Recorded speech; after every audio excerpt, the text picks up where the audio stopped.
इस आध्यात्मिक यात्रा में आपका स्वागत है, जहां हम 10 प्राचीन प्रथाओं का पता लगाएंगे जो ब्रह्मांड के संरक्षक और संरक्षक विष्णु की भक्ति के रहस्यों को उजागर करते हैं। हिंदू महाकाव्यों और वेदों की शिक्षाओं से प्रेरित होकर हम इस ज्ञान की गहराई में उतरेंगे कि कैसे विष्णु की भक्ति हमारे दैनिक जीवन को समृद्ध और बदल सकती है। यह अभ्यास आपको पूर्ण और आध्यात्मिक रूप से जुड़े अस्तित्व के लिए प्रेरित और मार्गदर्शन करें। 8 विष्णु को सार्वभौमिक संतुलन के संरक्षक के रूप में समझें। विष्णु की भक्ति का पहला रहस्य उनकी गहन प्रकृति को समझने में निहित है। वह ब्रह्मांडीय संतुलन के संरक्षक हैं।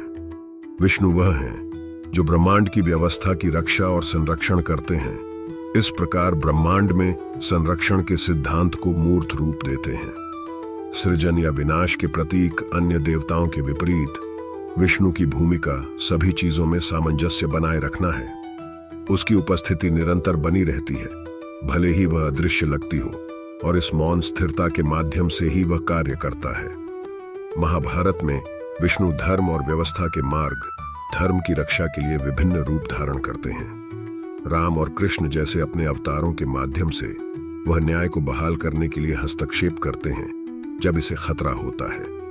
उनके कार्यों को देखकर हम सीखते हैं कि हमारी भूमिका हमारे अपने जीवन में समान संतुलन बनाए रखने की है। चाहे हम में, हमारे रिश्तों में या दुनिया के साथ हमारी बातचीत में, विष्णु हमें सिखाते हैं कि सद्भाव बनाए रखना हम सभी की जिम्मेदारी है। महाभारत में कृष्ण की कहानी पर विचार करें। विष्णु के अवतार के रूप में कृष्ण एक केंद्रीय भूमिका निभाते हैं, जो असाधारण आंतरिक शांति बनाए रखते हुए न्याय की तलाश में पांडवों का मार्गदर्शन करते हैं। यहां तक कि सबसे अराजक और खतरनाक स्थितियों के सामने भी वह शांत रहता है, संयमित रहता है और अटूट बुद्धिमत्ता के साथ कार्य करता है।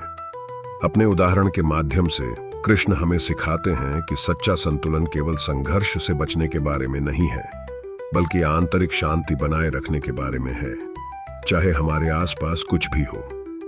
यह हमें दिखाता है कि कोलाहल के बीच भी समझ और आत्मनियंत्रण से शांति कैसे उत्पन्न हो सकती है। आप इस शांति को अपने जीवन में कैसे अपना सकते हैं? क्या ऐसी स्थितियां या रिश्ते हैं जहां आप अशांत भावनाओं के सामने झुकने के बजाय अधिक शांति और स्पष्टता के साथ प्रतिक्रिया दे सकते हैं? विष्णु की छवि अक्सर धर्म चक्र से जुड़ी होती है, जिसका उपयोग वह व्यवस्था बनाए रखने के लिए करते हैं। यह पहिया जीवन, मृत्यु और पुनर्जन्म के अंतहीन चक्र और सद्भाव प्राप्त करने के लिए इस सार्वभौमिक प्रवाह का सम्मान करने की आवश्यकता का प्रतीक है। प्रत्येक चक्र हमें याद दिलाता है कि उतार चढ़ाव, लाभ और हानि का अनुभव करना स्वाभाविक है, और हमारा कर्तव्य इन चक्रों को बुद्धिमानी से स्वीकार करना और उनका सम्मान करना है। विष्णु इस प्रतीक को धारण करके हमें दिखाते हैं कि सच्ची स्थिरता जमीन से जुड़े रहते हुए जीवन के परिवर्तनों को स्वीकार करने की हमारी क्षमता से आती है। आप अपने जीवन में उतार चढ़ाव के प्राकृतिक चक्र को कैसे स्वीकार कर सकते हैं? परिवर्तनों का विरोध न करने, बल्कि शांति से उनका स्वागत करने के लिए आप कौन सी प्रथाएं अपना सकते हैं? भगवद गीता का श्लोक 10 इस विचार पर प्रकाश डालता है, जो मुझे बिना किसी संदेह के जानता है, वह एक सच्चा अर्षि है और मेरे परम सार में शामिल होता है।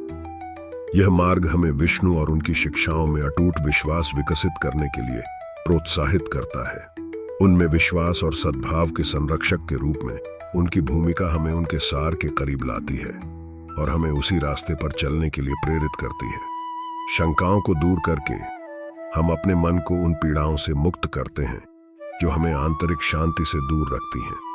जैसे ही हम इस श्लोक पर ध्यान करते हैं, हमें एहसास होता है कि यह सद्भाव केवल एक बाहरी अवधारणा नहीं है, बल्कि एक आंतरिक वास्तविकता है जिसे हर कोई विश्वास और स्वीकृति विकसित करके प्राप्त कर सकता है।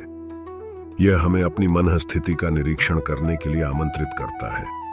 यदि हम आंतरिक संघर्ष का अनुभव कर रहे हैं, तो क्या हम विष्णु के अवतार इस सार्वभौमिक सत्य के करीब आकर स्पष्टता और संभाव ला सकते हैं? इस शिक्षण को ठोस तरीके से एकीकृत करने के लिए इस ध्यान का प्रयास करें। विष्णु की कल्पना करें, शांत और शक्तिशाली, अपने हाथ में धर्मचक्र पकड़े हुए। एक शांत स्थान में इसकी संतुलन ऊर्जा को अवशोषित करते हुए स्वयं की कल्पना करें। महसूस करें कि यह ऊर्जा शांत समुद्र में लंगर की तरह आपको स्थिर और शांत कर रही है। प्रत्येक सांस के साथ इस शांति को अपने अस्तित्व में भरने दें। महसूस करें कि भावनाओं का बोझ हल्का हो गया है और आपके शरीर की प्रत्येक कोशिका में संतुलन स्थापित हो गया है। अपने भीतर संतुलन की इस स्थिति की कल्पना करने के बाद आप कैसा महसूस करते हैं?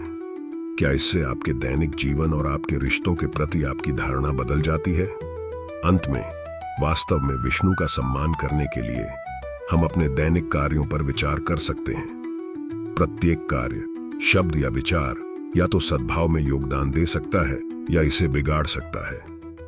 यह देखने में थोड़ा समय लगाने से कि हमारा व्यवहार हमारे आसपास के लोगों को कैसे प्रभावित करता है, हमें संतुलन के संरक्षक के रूप में अपनी भूमिका को और अधिक स्पष्ट रूप से देखने की अनुमति देता है। विष्णु के उदाहरण का अनुसरण करते हुए हम सीखते हैं कि सबसे बड़े परिवर्तन अक्सर सूक्ष्म, लगभग अगोचर तरीकों से होते हैं और सच्ची ताकत स्थिरता और सौम्यता में निहित है। इस सामंजस्य को बाधित होने से बचाने के लिए आप अपने जीवन में कौन सी आदतें बदल सकते हैं? आप उथल पुथल के बजाय शांति लाते हुए अपने आसपास के धर्म का बेहतर सम्मान कैसे कर सकते हैं? सद्भाव के संरक्षक के रूप में विष्णु की समझ में गोता लगाकर हम अधिक शांत और संतुलित जीवन का द्वार खोलते हैं। 2. लापुइसांस दु मंत्र ओम नमो भगवते वासुदेवाय। ये पवित्र मंत्र, जिसका अर्थ है मैं भगवान विष्णु को श्रद्धांजलि अर्पित करता हूँ, उनकी दिव्य उपस्थिति का आह्वान करने की कुंजी है। इस मंत्र का प्रतिदिन जाप करने से हमारे मन को शुद्ध करने और हमारी ऊर्जा को पुनः केंद्रित करने में मदद मिलती है। यह एक सरल लेकिन शक्तिशाली अभ्यास है। रामायण में हनुमान ने अपने विश्वास और साहस को मजबूत करने के लिए इस मंत्र का उपयोग किया था, खासकर जब वह सीता को बचाने के लिए परीक्षणों से गुजरे थे। आप अपनी आंतरिक शक्ति को पोषित करने के लिए किस प्रार्थना या मंत्र को अपने जीवन में शामिल कर सकते हैं? तीसरे, विष्णु को उनके दिव्य रूप में देखें। अपनी आंखें बंद करें और विष्णु की कल्पना करें, जो अनंत नाग पर लेटे हुए हैं। उनका शरीर नीला शांतिपूर्ण है और उनकी नाभि से कमल निकल रहा है, जो सृजन का प्रतीक है। इस दिव्य स्वरूप का ध्यान करके हम अपनी शांति को जागृत करते हैं और उसकी उपस्थिति में आश्रय पाते हैं।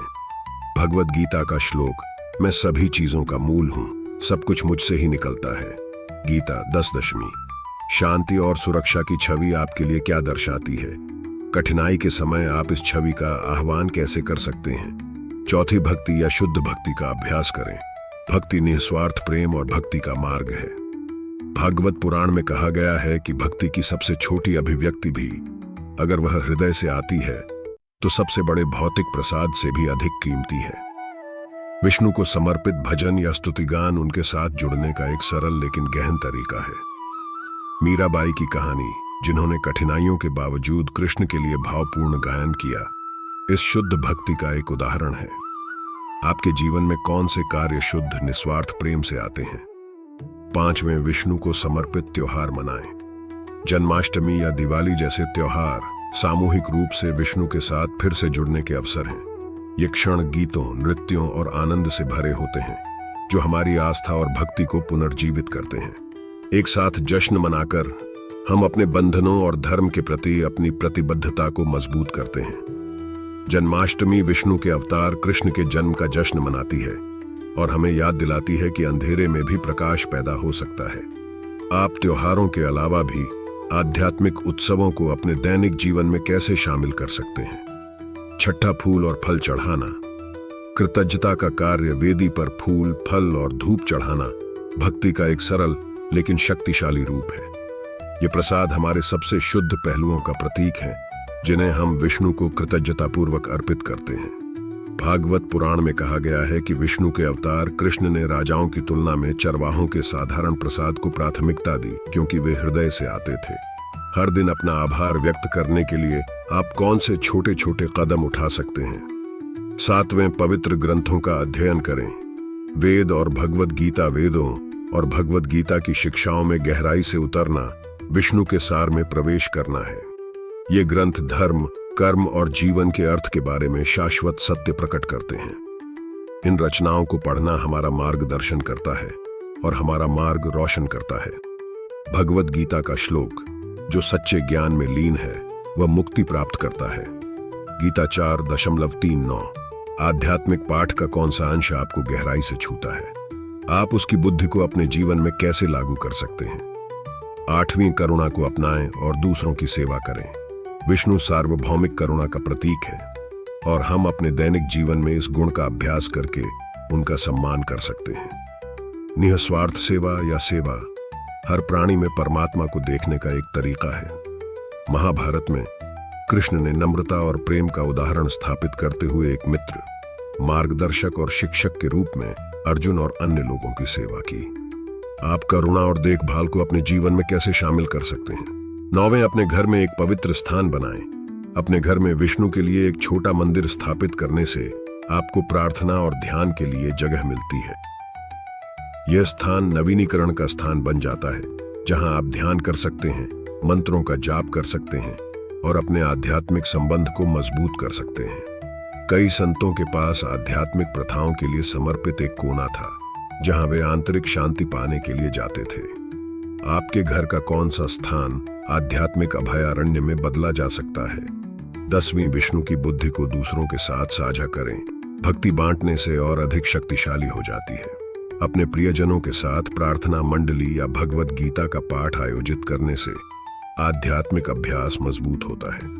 आप एक साथ मिलकर विष्णु के ज्ञान का पता लगा सकते हैं और इस पथ पर एक दूसरे का समर्थन कर सकते हैं। वृंदावन परंपरा में भक्त सामूहिक प्रेम और भक्ति का माहौल बनाते हुए गायन और प्रार्थना करने के लिए एक साथ आते हैं। आप अपने प्रियजनों को साझा आध्यात्मिक अभ्यास के लिए कैसे प्रोत्साहित कर सकते हैं? हमने विष्णु की भक्ति के 10 रहस्यों, सरल लेकिन शक्तिशाली प्रथाओं का पता लगाया है, जो हमारे जीवन को बदल सकते हैं। चाहे आप किसी मंत्र का जाप करना चुनें, दूसरों की सेवा करें या अपने घर में एक अभयारण्य बनाएं, प्रत्येक कदम आपको विष्णु के अनंत प्रकाश और प्रेम के करीब लाएगा। यह भक्तिपूर्ण यात्रा आपके लिए शांति, खुशी और ज्ञान लाए। इस पल को हमारे साथ साझा करने के लिए धन्यवाद। यदि इन शिक्षाओं ने आपको प्रेरित किया है तो अपनी भावनाओं को टिप्पणियों में साझा करें और अधिक आध्यात्मिक सामग्री के लिए सदस्यता लें। नमस्ते और विष्णु आपको शाश्वत प्रकाश की ओर मार्गदर्शन करें।